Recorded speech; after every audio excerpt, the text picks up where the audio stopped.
Renato Assis, sou advogado. Vou falar para vocês hoje sobre a aplicabilidade da LGPD na área da saúde. Em primeiro lugar, eu gostaria de agradecer o convite e agradecer a presença de todos. Não vou me delongar tanto na apresentação, porque tão desafiador quanto a aplicabilidade da LGPD na saúde é falar sobre esse tema em 10 minutos. Então, já passando para dentro do tema aqui, para as explicações, nós vivemos hoje a era dos dados, a era da informação. Dizem que é o novo petróleo, né? Os dados, as informações, sobretudo as pessoais e sensíveis.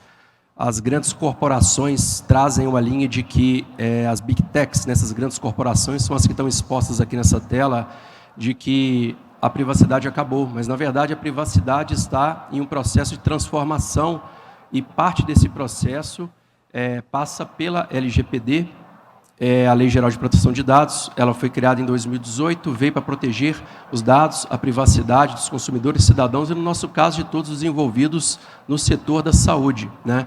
Ela entrou em vigência em 2020, as penalidades em 2021, e ela veio na base da GDPR, que é a lei da Comunidade Europeia, né? E ela, na verdade, fomentou diversas leis no mesmo sentido por todo o mundo. O setor da saúde ele sempre teve o sigilo como uma das premissas, sempre fez parte da cultura no setor da saúde o sigilo, né? O próprio termo de consentimento, que é uma novidade para a maioria das áreas que tem trabalhado com o sigilo, com a LGPD agora, sempre foi inerente também ao setor da saúde. Agora, um sigilo muito focado em prontuário médico, alguns detalhes, e esse sigilo sempre foi repleto de falhas, né? Sempre teve muitas falhas. Uma pesquisa feita pela Rede State 2021 indicou que 93% das instituições de saúde já ouviram falar da LGPD, isso com ela já em vigor. Somente 15% já tinham se adequado ou estavam ainda no processo de adequação. E essa lei, senhores, ela é obrigatória, ela não é opcional, né? Os gigantes do setor já se adequaram, muitos de vocês já devem ter sido notificados aí por essas empresas do setor. Agora, os demais não, né? A percepção nossa é essa. Muita gente está esperando para ver se a lei vai pegar ou até se vão ser pegos pela lei, né? Eu vou falar um pouquinho dos dados da lei, as principais informações já focadas no setor da saúde, traduzindo aqui direto para a atividade de vocês. Dados pessoais, que são parte dos principais dados que são protegidos, né? São os dados que identificam a pessoa ou que permitem identificá-la. Nome, telefone, número do CPF, identidade, etc. E também os dados que podem chegar a uma pessoa específica, que é endereço de e-mail, computador, geolocalização, data de nascimento. Vocês podem notar que muitos desses dados, a maioria deles, né, são inerentes aí à área da saúde. E nós temos os dados sensíveis, que também são dados pessoais, né, mas que são de temas sensíveis vinculados a essas pessoas naturais ou pessoas físicas, raça, etnia, religião, vida sexual e etc. Muitos desses dados, senhores, eles são questionados pela secretária na frente de outros pacientes, né? Isso é uma coisa comum em muitos consultórios. Esses são os dados sensíveis, não são nem os pessoais. E tem os dados referentes à saúde, que são informações sobre doenças, riscos de doenças, relatórios médicos, etc., que também, né, são divulgados aí com muita naturalidade e muitas vezes questionados numa recepção, tratado por pessoas que não estão acostumadas a lidar com o nível de segurança da informação que deveriam. Eu estou falando de tratamento de dados, pessoas que tratam os dados, né? O tratamento de dados é toda operação que envolva esses dados pessoais ou os dados sensíveis, né? Quem trata esses dados dentro das clínicas? Geralmente, cadastro de paciente, preenchimento de ficha, prontuário. No prontuário, nós temos a elaboração, armazenamento, destruição. Todos esses atos são tratamentos de dados, tá? Quando é repassado um dado para um terceiro por algum motivo, nós temos ali o compartilhamento de informações com o plano de saúde, que é um outro ato muito comum. Nós temos a transmissão de informações entre hospitais, né? Tudo isso são tratamentos de dados e todas essas pessoas têm que ter autorização para esse tratamento. Os sujeitos do tratamento de dados, nós temos o titular dos dados, e aqui eu falei sobre os dados pessoais e sensíveis, nós temos ali até as imagens das câmeras, a biometria, que muitas vezes é colhida na portaria do prédio, não é nem pelo consultório, documentos que são copiados também em portarias de prédios, em portarias de consultórios, tudo isso são dados protegidos pela LGPD. E quem são os sujeitos? Não só os pacientes também, doutores. Isso envolve acompanhamentos, acompanhantes, visitantes, equipes clínicas externas, prestadores de serviço. O rapaz do TI que vai até o consultório, ele é também um titular de dados. Funcionários, sócios, todas essas pessoas, não somente os pacientes. Como sujeitos, nós temos também o controlador, é quem toma as decisões sobre o tratamento de dados, quem toma ou quem deveria tomar, porque em muitas clínicas e consultórios ninguém tem tomado essas decisões. São as pessoas jurídicas, né, clínicas e consultórios, e também as pessoas físicas, diretores e sócios dessas pessoas jurídicas. E tem os operadores, que é quem trata de fato os dados. Recepcionista, médico, assistente, empresa de segurança, o menino do TI, ele está tratando esses dados, ele está fazendo cópia, backup. Todos eles, né, são dezenas ou até centenas de pessoas, dependendo do tamanho da estrutura, são operadores, né, desses dados. Quando é permitido tratar os dados para as instituições de saúde? Nós temos 4 hipóteses claras: tutela da saúde, execução de contrato, cumprimento de obrigação legal ou regulatória e consentimento do titular. Consentimento está por último aí, pessoal, por um grande motivo, né?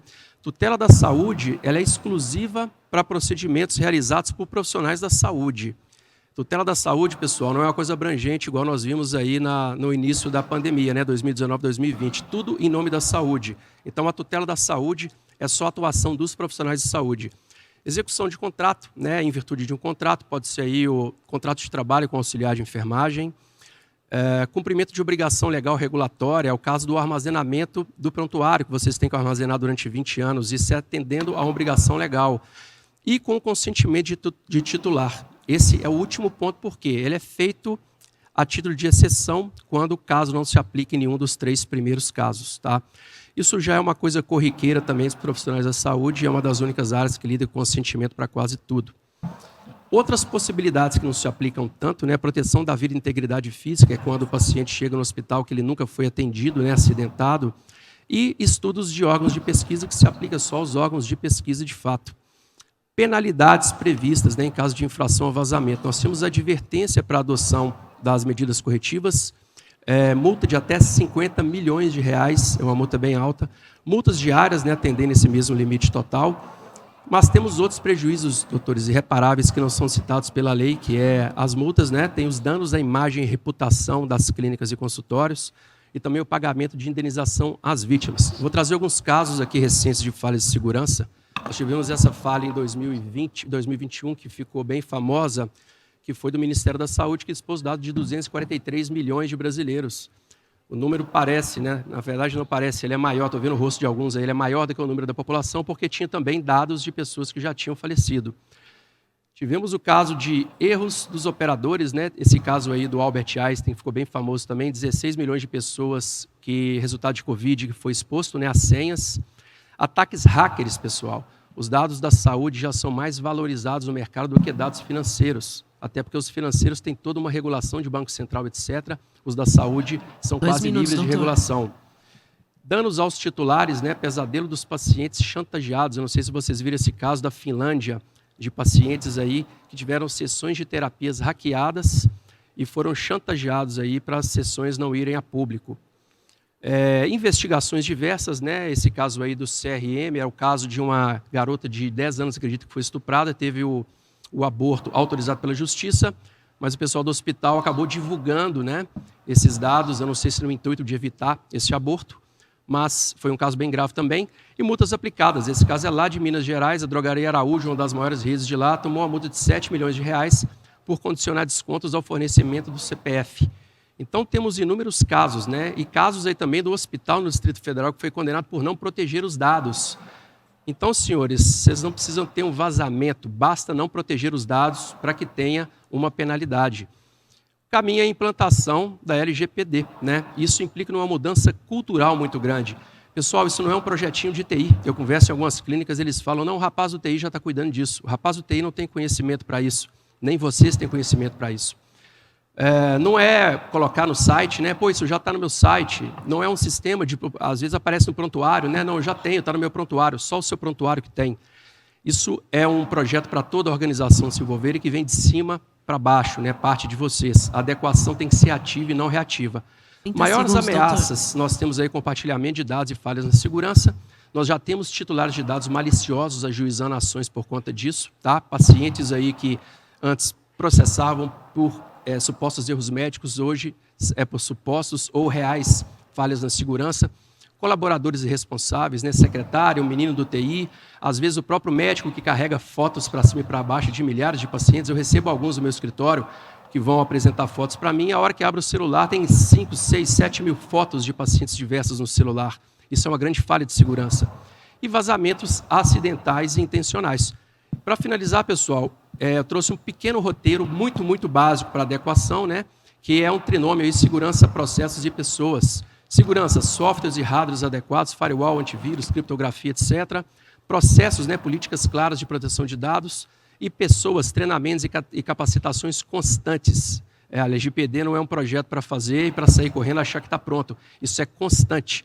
E medidas mínimas para implantação, essa é a última tela, pessoal, rastreamento do ciclo de vida dos dados, né? Cada dado, por onde ele entra, para onde ele vai, quem trata. Será que a sua secretária precisa ter acesso a todos os dados que ela tem? Será que todas as pessoas precisam ter acesso a esses dados? Criação do fluxograma adequado para a circulação desses dados, só os necessários. Instituição de políticas de privacidade, esse sim vai para o site, né, algumas políticas. Instituição de termos de consentimento para os titulares dos dados e termos de responsabilidade para os operadores. Revisão de contratos, aditivos, etc., para todos que têm relação com vocês e recebem dados. Adequação da estrutura tecnológica. E, por último, treinamento da equipe e nomeação de um encarregado para isso. Pessoal, era o que tinha sobre o tema. Eu peço desculpas pela correria aí, mas realmente o tempo é bem curto. Meus contatos estão aí para dúvidas e eu agradeço. Muito obrigado.